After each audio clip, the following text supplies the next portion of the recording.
Amin, amin. Bapa di surga, benar Tuhan, hanya Engkaulah satu-satunya yang kami dapat andalkan dalam segala situasi kehidupan kami. Satu-satunya yang dapat menolong ketika tidak ada lagi yang dapat menolong kami. Dan hanya kepadamu saja kami menaruh seluruh harapan hidup kami. Firman Tuhan pada hari ini akan kami sampaikan. Urapi hamba-Mu yang terbatas ini dan tidak pandai berkata-kata, tapi Roh Kudus-Mu akan selalu memimpin hamba-Mu, juga akan memimpin jemaat-Mu supaya mereka dapat menerima firman ini sebagai kebenaran yang bisa memberkati mereka. Terima kasih Bapa, kami serahkan hidup kami dalam tangan-Mu, dalam nama Tuhan Yesus kami berdoa. Amin. Silakan duduk Bapak Ibu yang terkasih dalam Tuhan, juga yang mengikuti ibadah ini lewat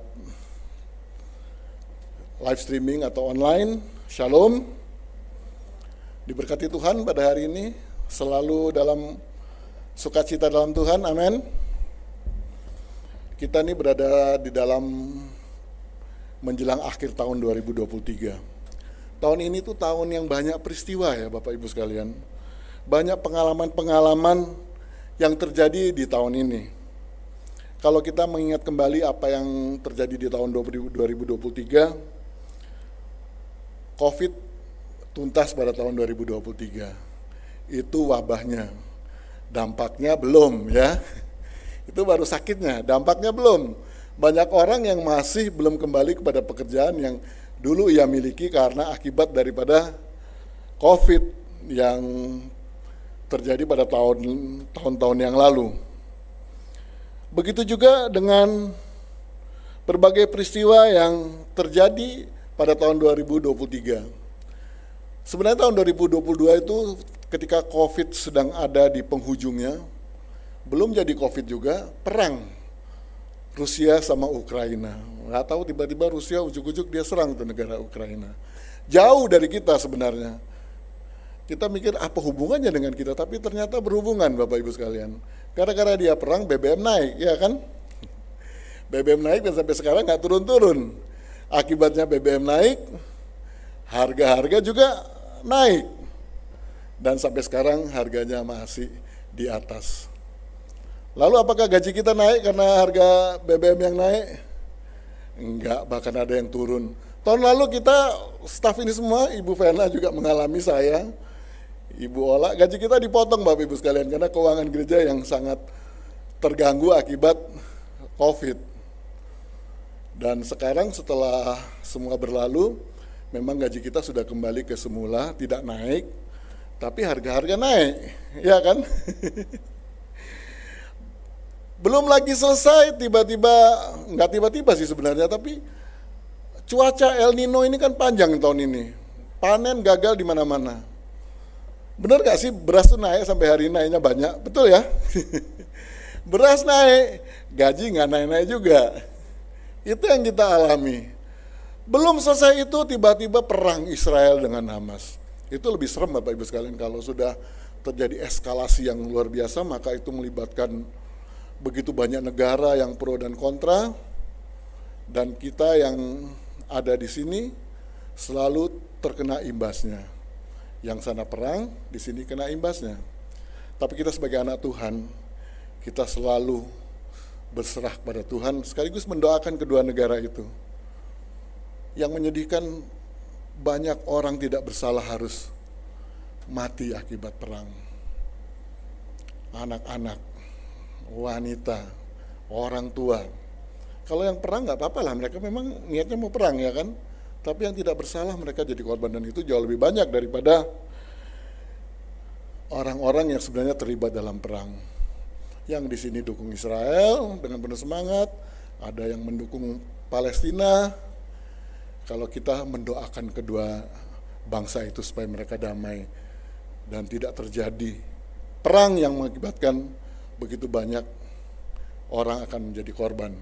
Dan kalau sudah terjadi eskalasi yang besar begitu, maka dapat dipastikan ekonomi dunia akan lebih merosot lagi Bapak Ibu sekalian ya. Dan itu pasti akan berimbas kepada kita juga. Itulah keadaan di dunia saat ini. Sungguh menakutkan, sungguh mengkhawatirkan untuk sebagian orang juga sudah merasakan imbasnya atau dampaknya. Mereka hidup semakin sulit, dan akibat daripada itu banyak orang bertanya, kenapa kok masalah ini kok nggak habis-habis ya, kok nggak selesai-selesai. Apakah Allah sudah nggak peduli dengan kita? Banyak pasti orang-orang yang merasa demikian. Kalau kita ingat lagunya Ebit, pasti jadul banget ya. Katanya mungkin Tuhan mulai bosan melihat tingkah kita yang selalu bangga akan salah dan dosa-dosa kita. Tapi apakah benar Tuhan menghukum kita karena dosa-dosa kita? Sedangkan kita ini hidup di zaman anugerah Tuhan. Tuhan tidak lagi menghukum kita seperti waktu Tuhan terhadap bangsa Israel, di mana selalu berkaitan antara ketaatan dengan berkat dan kedegilan dengan kutuk, dengan hukuman. Kita tidak hidup di dalam dunia yang demikian. Bahkan mungkin kita sehingga merasa kita ini orang yang baik-baik saja, tidak pernah melanggar perintah Tuhan, hidup benar, tapi kok harus mengalami hal-hal yang demikian. Itulah pertanyaan manusia, khususnya orang-orang yang hidup dalam Tuhan, ketika mengalami penderitaan yang gak selesai-selesai. Ketika kesusahan itu kayaknya melekat sama dirinya, seperti amplop sama perangko, nempel terus, susah terus perasaannya. Kapan mengalami senang? Itu seringkali menimpa orang-orang yang bahkan hidup dalam kehendak Tuhan. Untuk itu marilah kita membaca dalam teks pada sore hari ini, Mazmur 46 ayat 1 sampai 12. Allah kota benteng kita, untuk pemimpin biduan dari Bani Korah dengan lagu Alamot. Allah itu bagi kita tempat perlindungan dan kekuatan, sebagai penolong dalam kesesakan sangat terbukti. Sebab itu kita tidak akan takut, sekalipun bumi berubah, sekalipun gunung-gunung goncang di dalam laut, sekalipun ribut dan berbuih airnya, sekalipun gunung-gunung goyang oleh geloranya. Kota Allah, kediaman yang maha tinggi, disukakan oleh aliran-aliran sebuah sungai. Allah ada di dalamnya, kota itu tidak akan goncang, Allah akan menolongnya menjelang pagi. Bangsa-bangsa ribut, kerajaan-kerajaan goncang, ia memperdengarkan suaranya dan bumi pun hancur. Tuhan semesta alam menyertai kita. Kota benteng kita ialah Allah Yakub. Pergilah, pandanglah pekerjaan Tuhan yang mengadakan pemusnahan di bumi, yang menghentikan peperangan sampai ke ujung bumi, yang mematahkan busur panah, menumpulkan tombak, membakar kereta-kereta perang dengan api. Diamlah dan ketahuilah bahwa akulah Tuhan, aku ditinggikan di antara bangsa-bangsa, ditinggikan di bumi. Tuhan semesta alam menyertai kita, kota benteng kita ialah Allah Yakub. Kitab ini ditulis ketika bangsa Israel di kerajaan Yehuda sedang dikepung oleh bangsa Asyur. Bangsa Asyur yang kuat, yang sudah mengalahkan banyak bangsa-bangsa di sekitar bangsa Yehuda. Sekarang waktunya mereka datang ke Yerusalem. Mereka mau menyerang bangsa Yehuda. Dan karena bangsa ini sangat kuat, maka gentarlah orang-orang Yehuda di kota Yerusalem. Bangsa ini, bangsa Asyur mengintimidasi bangsa Yehuda. Mereka mengancam rakyat di kota Yerusalem. Selain itu, para utusan Sanherib, raja dari Asyur, bukan hanya mengintimidasi, bukan hanya menakut-nakuti, bukan hanya mengancam, mereka bahkan menghina Allah Yahweh, Allahnya bangsa Yehuda, bangsa Israel. Mereka mengatakan bahwa, ayo Allahmu tunjukkan kehebatannya, kamu gak mungkin menang dengan Allah-Allah kita. Allah-Allah tanda huruf kecil ya Bapak Ibu sekalian, Allah-Allah dari bangsa Asyur. Gak mungkin menang, kamu lihat dong, negara ini sudah kalah sama saya. Negara itu sudah kalah sama saya. Sekarang giliranmu, dan Allahmu pasti gak bisa bikin apa-apa sama Allah-Allahku. Itu kata utusan Sanherib kepada orang-orang Yehuda. Bangsa Yehuda begitu tertekan. Mereka, rajanya dihina, mereka dihina, lebih-lebih Allah mereka dihina. Sementara mereka tidak mampu berbuat apa-apa. Mereka, rasa kebatinan mereka begitu dalam, begitu takut, begitu sakit, begitu menderita. ketika mereka datang meminta pertolongan kepada Tuhan. Perasaan inilah yang sebenarnya sedang dirasakan oleh orang-orang Yerusalem di kerajaan Yehuda ketika pemazmur Bani Korah ini menulis ayat-ayat yang luar biasa tadi. Ayat-ayat tadi nggak ada menunjukkan bahwa mereka sedang ketakutan, ya kan, Allah kota benteng kita, mau ada bui, ada ombak, ada apa, semua pasti akan kalah oleh Allah kita. Sebenarnya mereka tidak dalam keadaan seperti demikian bangsa ini. Mereka dalam keadaan yang penuh ketakutan, penuh tekanan, dan mereka tidak tahu harus berbuat apa kecuali meminta pertolongan kepada Tuhan. Bangsa Yehuda sudah tidak punya pengharapan lagi dari manusia, dari kekuatan militernya, dari semua yang dia punya. Dia tidak bisa berharap karena dia benar-benar kalah kuat dengan bangsa Asyur. Satu-satunya pertolongan yang mereka bisa harapkan dan mereka andalkan hanyalah pertolongan dari Allah semata-mata, hanya dari Allah saja. Makanya tadi lagu tadi tepat sekali, satu-satunya yang kuandalkan, yang kuperlukan itu hanya Allah. Secara realistis bangsa ini memang tidak bisa mempertahankan diri dari kekalahan terhadap bangsa Asyur. Yerusalem itu kemungkinan besar pasti akan roboh, akan kalah oleh bangsa kafir ini, bangsa yang telah menghina Allah Israel. Tapi pernyataan Bani Korah dalam puisi tadi, dalam nyanyian di kitab Mazmur 46 menunjukkan bahwa keyakinan bangsa Israel terhadap perlindungan Allah. Dalam keadaan sulit, ketika mereka tidak punya pengharapan dari yang mereka punya di bumi ini, Allah adalah satu-satunya pelindung dan penolong dari kesesakan mereka. Dan Bani Korah bilang, dan itu sudah terbukti berpuluh-puluh tahun, beratus-ratus tahun, beribu-ribu tahun sebelum zamannya tulis kitab ini ditulis, Allah sudah selalu menolong bangsa ini. Bangsa ini saja yang seringkali Alkitab bilang bahasanya degil, ya, tegar tengkuk. Maksudnya degil itu lebih dari parah, itu benar-benar nggak pernah melihat kebaikan Tuhan, selalu berkhianat kepada Tuhan. Dan mereka yakin, mereka datang kepada Tuhan karena tahu hanya Tuhanlah satu-satunya yang dapat menolong mereka. Pelajaran yang bisa kita petik dari teks tadi adalah bahwa masalah dan penderitaan selalu akan hadir dalam kehidupan kita.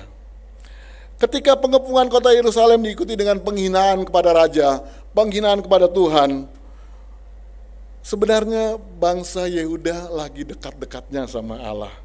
Mereka lagi taat-taatnya kepada perintah-perintah Allah. Bangsa Israel yang selalu ada dalam up and down, kadang baik, kadang buruk, kadang berbuat jahat terhadap Tuhan. Waktu kejadian ini mereka sedang taat-taatnya kepada Allah. Mereka lagi setia-setianya kepada Allah. Dan justru ketika mereka lagi bersungguh-sungguh datang kepada Allah, mereka mengalami peristiwa itu. Kerajaan Yehuda ketika itu dipimpin oleh raja yang mengasihi Tuhan, raja yang taat kepada Allah. Itulah Raja Hizkia. Raja ini melakukan begitu banyak reformasi bagi bangsa Yehuda yang telah sering sekali mengkhianati Allah oleh raja-raja sebelumnya. Bahkan kalau kita tahu ayah dari Raja Hizkia, Raja Ahaz, itu dikatakan dia melakukan hal yang sangat jahat di mata Tuhan. Sehingga Allah sendiri dikatakan kalau kita membaca di Tawarik, sebelum Tawarik 29, 27, 28, 26, itu diceritakan Allah sampai merendahkan Yehuda gara-gara perbuatan Ahaz. Ahaz itu berbuat jahat dan kemudian Allah menyerahkan juga kepada raja-raja di sekitarnya. Bangsa Israel mengalami kekalahan-kekalahan dalam perang. Dan yang dilakukan oleh Ahaz setelah dia kalah, bukannya datang kepada Tuhan minta ampun atas kesalahannya, dia semakin menjauhi Tuhan, melakukan penyembahan di bukit-bukit, bahkan anaknya sendiri disembelih, dikorbankan supaya dia keluar dari masalah. Dan itu tidak menolong sama sekali. Bangsa ini terpuruk benar-benar. Tapi anaknya, Raja Hizkia, melakukan hal-hal yang benar di mata Tuhan. Dia melakukan, Alkitab mengatakan, tepat seperti yang dilakukan oleh Daud, bapak leluhurnya. 2 Tawarik 29 ayat 2 dikatakan demikian. Jadi kalau Raja Ahaz bapaknya dihukum Tuhan, itu wajar, ya kan? Karena dia adalah orang yang jahat di mata Tuhan. Tapi Hizkia ini orang yang baik.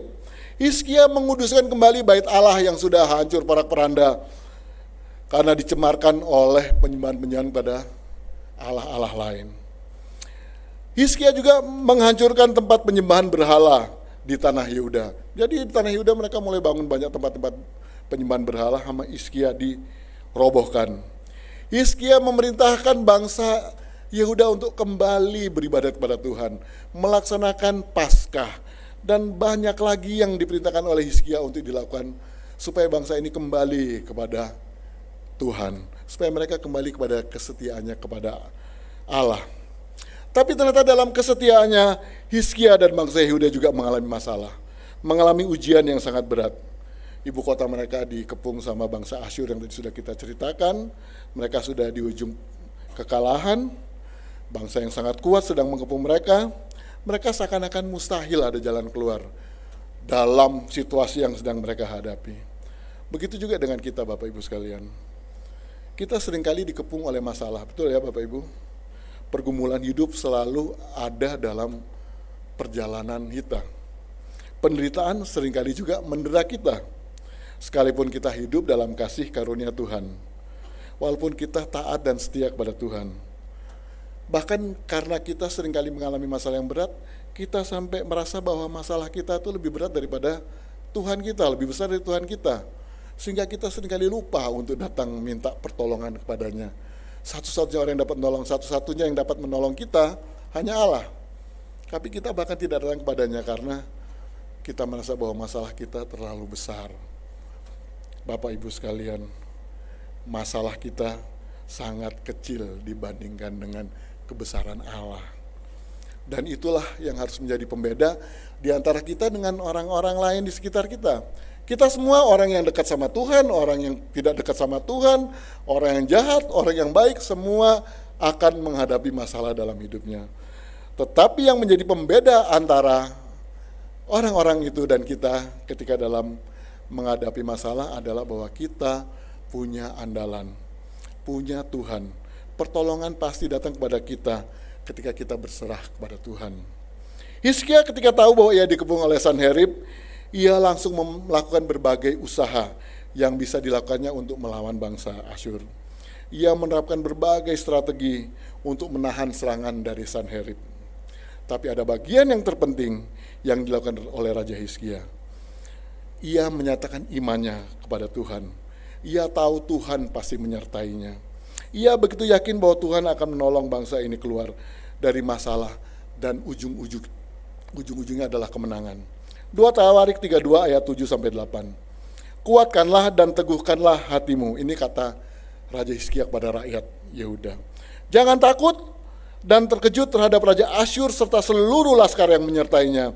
Karena yang menyertai kita lebih banyak daripada yang menyertai dia. Wah, luar biasa.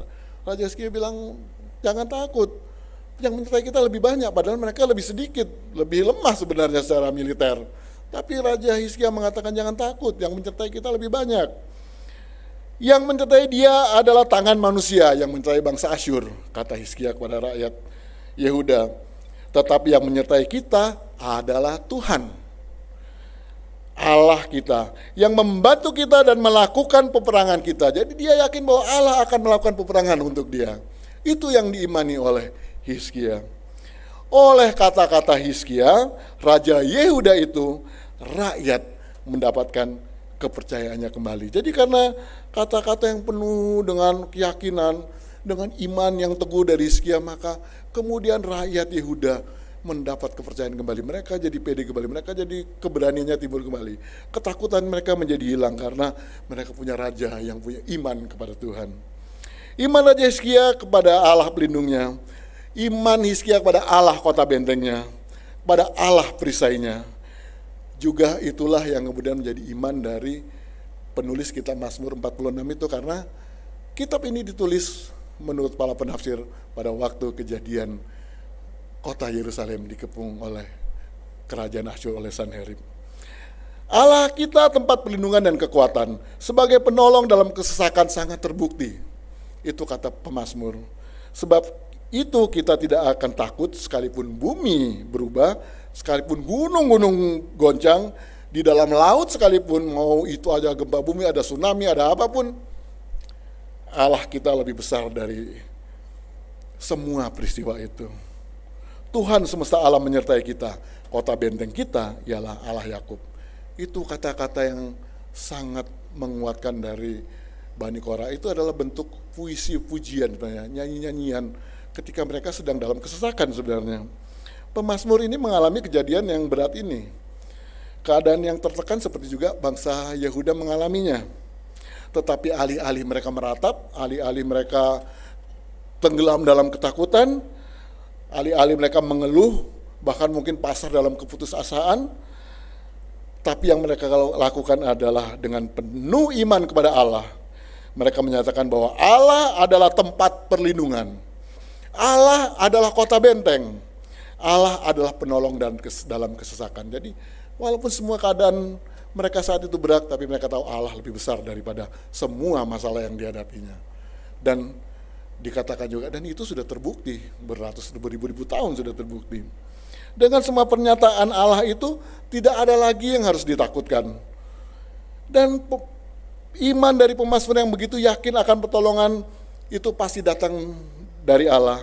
Iman yang selaras dengan iman Raja Hizkia yang memimpin bangsa Yehuda ketika masalah itu datang. Iman yang hidup karena ketaatan dan cinta kepada Allah. Iman yang hidup karena berjalan dalam kehendak Allah. Itulah yang menolong mereka. Kita punya iman tapi kita hidup tidak dalam kehendak Tuhan, mungkin iman kita sia-sia, karena Yakobus mengatakan iman itu harus disertai dengan perbuatan. Kita beriman tapi hidup kita jauh dari Tuhan. Begitu punya masalah, Tuhan pasti menolong saya. Itu pasti enggak matching dengan perbuatan kita. Ketika kita jauh dari Tuhan, maka Tuhan sebenarnya sedang membiarkan kita untuk hidup menurut jalan kita sendiri. Tuhan kasih kesempatan, nih kamu coba jalan sendiri. Kalau kamu bisa, hebat. Tapi kalau kamu nggak bisa, datang sama aku selalu menerima kamu. Kan begitu ya. Dan itulah yang terjadi dengan bangsa Yehuda di bawah pimpinan Hizkia. Ketika pergumulan kita terasa mengepung kita, saudara-saudara. Ketika penderitaan belum juga menjauh dari kehidupan kita. Ketahuilah saudaraku, Allah adalah kota benteng kita. Ketika kita berjalan dalam kehendak Allah, ketika kita hidup dalam kasih karunia-Nya, maka tidak ada satupun masalah yang dapat menembus kita, karena kita dibentengi oleh Allah, kota benteng kita. Nggak ada satupun yang bisa mengganggu kita. Masalah kita, pergumulan hidup kita, penderitaan kita hanya bisa membayangi kita, Bapak Ibu. Dia hanya bisa mengepung kita, tapi tidak bisa mengalahkan kita, tidak bisa menghancurkan kita, karena kita dilindungi oleh kota benteng, kota perlindungan kita Allah. Bayang-bayang itu cuma bayangannya tok yang kelihatannya besar kalau kita tempat. Ketika sinarnya pas sama kita, bayangan kita besar, tapi cuma bayangan, nggak ada apa-apanya Bapak Ibu sekalian. Jadi kita cuma hidup, ketika kita punya masalah, bayang-bayang itu hanyalah satu fata morgana yang tidak ada artinya ketika Allah bersama dengan kita. Kita akan menaklukkan semua masalah hidup kita. Kita akan menaklukkan semua persoalan kita. Karena Allah adalah perlindungan kita. Karena Allah adalah kekuatan kita. Karena Allah adalah penolong kita. Dan sudah sangat terbukti di waktu-waktu yang lalu.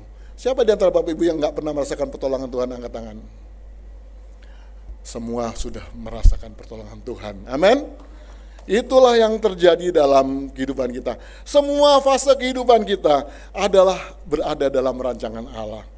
Apakah bagian yang indah, atau bagian yang menyenangkan, ataukah bagian yang buruk dan tidak mengenakan, jangan pernah kita melupakan Allah, karena itu adalah rancangan Allah bagi kita untuk membentuk kita. Ujian-ujian itu akan membentuk kita. Pergumulan hidup kita akan membuat kita lebih kuat dan semakin mengandalkan Tuhan. Penderitaan-penderitaan harus membuat kita semakin melekat kepada Tuhan, Bapak Ibu. Allah bisa menggunakan apa saja, menggunakan siapa saja untuk membentuk dan mendewasakan kita. Termasuk penderitaan yang seringkali mendera kita. Yang paling penting adalah bagaimana kita merespon semua pengalaman-pengalaman hidup kita. Semua yang terjadi dalam hidup kita, ketika kita meresponnya dengan cara yang benar, ketika kita berserah penuh kepada Allah, dengan keyakinan bahwa Allah pasti menolong kita tepat pada waktunya, atau itulah cara yang benar. Tapi kita juga bisa melakukan dengan cara yang tidak benar, meratapi semua masalah kita, membuat kita mulai menyalahkan diri sendiri. Wah, ini karena saya salah kali melakukan ini. Saya mungkin salah dalam menghitung ini. Tapi kayaknya benar saya lakukan. Gara-gara dia sih yang bikin semua yang saya lakukan ini menjadi salah. Padahal saya sudah benar. Mulai nyalain orang, pertama nyalain diri sendiri. Besoknya nyalain orang lain. Dan terakhir kita mulai menyalahkan Tuhan. Tuhan gak ada kepadaku pada waktu aku membutuhkan dia. Itu cara yang salah dalam merespon semua kejadian dalam hidup kita. Berserah sepenuhnya berarti kita yakin seyakin-yakinnya bahwa Allah pasti akan melepaskan kita dari semua kesesakan kita, Bapak Ibu. Semua pergumulan kita, dari semua beban kita. Tapi bukan hanya itu, kita juga harus mengerjakan bagian kita. Kita harus melakukan semua yang bisa kita lakukan, asalkan melakukannya dengan cara yang benar. Kita harus berusaha, kita nggak boleh diem aja. Kita nggak bisa menunggu pertolongan dari langit, sementara kita tidak berbuat apa-apa. Ketika kita sakit, kita tahu kita bisa ke dokter, tentu kita harus melakukannya. Kita harus jalan, berobat, sembari beriman pada Tuhan bahwa Tuhanlah penyembuh kita. Tapi kalau cuma diam-diam di rumah, sakitnya nggak baik-baik, wah dengan iman yang kuat dan teguh, padahal kita bisa juga berobat karena Tuhan juga bisa memakai dokter untuk menolong kita. Lalu kemudian kita marah-marah sama Tuhan, itu keliru juga Bapak Ibu sekalian. Raja Hizkia melakukan bagiannya. Dikatakan dalam firman Tuhan, ia membangun kembali tembok Yerusalem yang rusak. Jadi dia mulai perbaiki semua sistem pertahanan dia. Ia membangun menara pengawas, dia melakukan semua bagian dia. Ia menutup mata air di negeri itu supaya pasukan Asyur tidak mendapat pasokan air. Jadi dia menutup semua yang bisa menolong bangsa Asyur dalam melawan negaranya. Dia lakukan semua yang menjadi bagian dia. Ia menambah persenjataan dari pasukannya. Tapi bagian yang terpenting dan kunci keberhasilan dari Raja Hizkia adalah yang pertama, imannya kepada Allah. Yang menyertai kita adalah Tuhan, kata Raja Hizkia. Allah kita yang membantu dan melakukan peperangan kita. Jadi dia tahu nanti yang perang Allah, bukan kita loh, rakyatku, pasukanku. Tenang, jangan takut, jangan gentar, Allah di depan kita. Dan kalau kita membaca peristiwa selanjutnya dalam episode Raja Hizkia melawan Asyur, dalam 2 Tawarik 32, maka kita akan menemukan jawaban dari hasil usaha sekaligus iman dari Raja Hizkia. Raja Hizkia dia beriman pada Tuhan, tapi yang dia lakukan juga setelah dia melakukan bagiannya, memperkuat pasukannya, memperkuat bentengnya, menambah kekuatan-kekuatan, tembok-temboknya ditebelin lagi dan sebagainya. Dia menyatakan imannya bahwa Tuhanlah yang akan berperang melawan dia. Dan ini yang kedua yang bagian penting juga. Tetapi oleh karena itu Raja Hizkia dan Nabi Yesaya bin Amos berdoa dan berseru kepada sorga. Dia datang kepada Tuhan, dia berseru kepada Tuhan karena dia tahu hanya Tuhanlah yang dapat menolong dia. Jadi dia dengan Nabi Yesaya datang kepada Allah. Dia berseru itu bukan hanya doa pelan-pelan. Dia menyatakan semua bebannya, dia menyatakan semua persoalan dia. Dia menyatakan semua yang menyesakkan dia kepada Allahnya. Dan dengan demikian dia tahu Allah mendengar dia karena imannya kepada Tuhan. Raja Hizkia melakukan upaya dan berusaha melakukan apa yang dia bisa lakukan, tapi imannya kepada Allah, doanya kepada Allah dengan penuh keyakinan, itulah yang membuat ia berhasil. Ayat 21 dalam 2 Tawarik 32 mengatakan demikian. Lalu Tuhan mengirimkan malaikat yang melenyapkan semua pahlawan yang gagah perkasa, pemuka dan panglima yang ada di perkemahan Raja Asyur. Sehingga ia kemalu-maluan kembali ke negerinya. Tiba-tiba saja malaikat Tuhan menghajar pasukan Asyur. Hizkia gak perlu berperang. Sampai kemudian Raja Sanherib dengan penuh rasa malu karena gagal dan karena kekalahannya, udah gertak-gertak, sudah menghina Allah Israel, sudah melakukan semua yang buruk pada Israel, ternyata dia kalahnya begitu saja, kalahnya gak perang lagi ya kan, tahu-tahu kalah dia. Maka dikatakan dengan kemalu-maluan kembali ke negerinya. Dan ini yang tragis terjadi terhadap Raja Sanherib. Kemudian ia ditewaskan dengan pedang oleh anak-anak kandungnya sendiri ketika ia memasuki rumah Allahnya. Lihatlah cara Allah menolong bangsa Yehuda dari kepungan Sanherib. Bangsa Yehuda bahkan tidak perlu berperang, Bapak Ibu sekalian. Allah sendiri yang berperang melawan Asyur, membantu Hizkia. Malaikat Allah dikirim untuk memusnahkan pasukan Asyur. Bahkan Sanherib yang sombong, yang menghina Allah Yahweh, harus mati dengan cara yang tragis. Dibunuh anaknya sendiri, Bapak Ibu sekalian. Dan dibunuhnya bukan di tempat mana, di tempat ibadat mereka, yang tempatnya Allah-Allah mereka yang mereka sembah itu, dia matinya dengan cara sangat tidak terhormat. Mana Allah-Allah mereka yang katanya hebat itu, yang telah menghina Allah Yahweh, Allahnya bangsa Yehuda. Nggak ada yang bisa menolong ternyata. Sanherib nggak bisa ditolong oleh Allah-Allahnya, ya kan? Dia mati begitu saja dengan cara yang hina. Allah yang telah menolong bangsa Yehuda ketika itu adalah Allah yang sama, yang juga menjadi kota benteng kita, Bapak Ibu sekalian, yang menjadi pelindung kita, yang menjadi penolong kita. Jadi tidak ada alasan bagi kita untuk meragukan Tuhan. Walaupun kelihatannya persoalan bertubi-tubi datang dalam kehidupan kita, walaupun kelihatannya mendung pekat di atas awan kehidupan kita, tapi ingatlah bahwa Tuhan adalah kota benteng kita. Semua masalah hanyalah bayang-bayang tidak mampu menjatuhkan kita.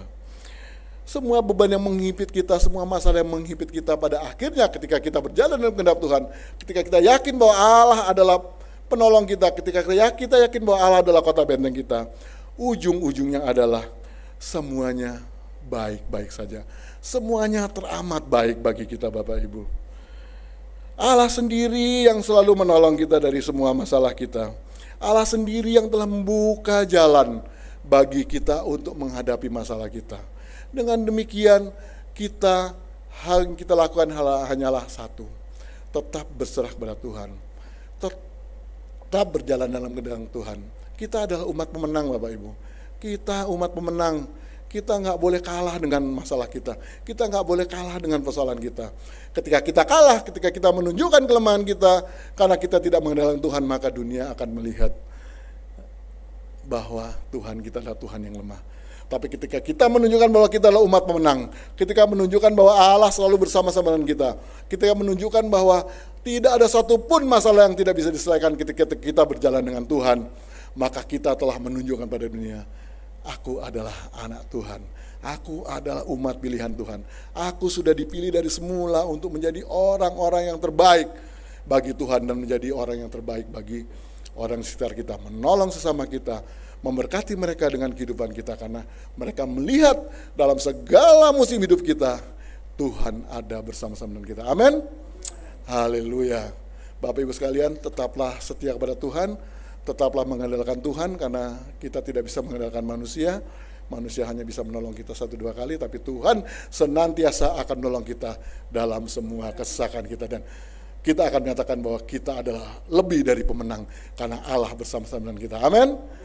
Haleluya, haleluya. Tuhan memberkati kita semua, Bapak Ibu. Mari kita berdoa. Bapa dalam surga, kami telah mendengar firman Tuhan, firman-Mu telah disampaikan.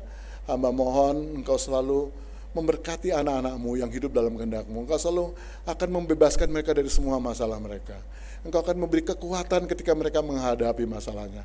Ketika mereka dalam penderitaan, Engkau hadir bersama dengan mereka, menghibur mereka, sehingga mereka tahu bahwa Allah selalu bersama dengan mereka. Terima kasih Bapa, terima kasih Roh Kudus. Kami serahkan ibadah ini selanjutnya ke dalam tangan-Mu. Dalam nama Tuhan Yesus kami telah berdoa. Amin.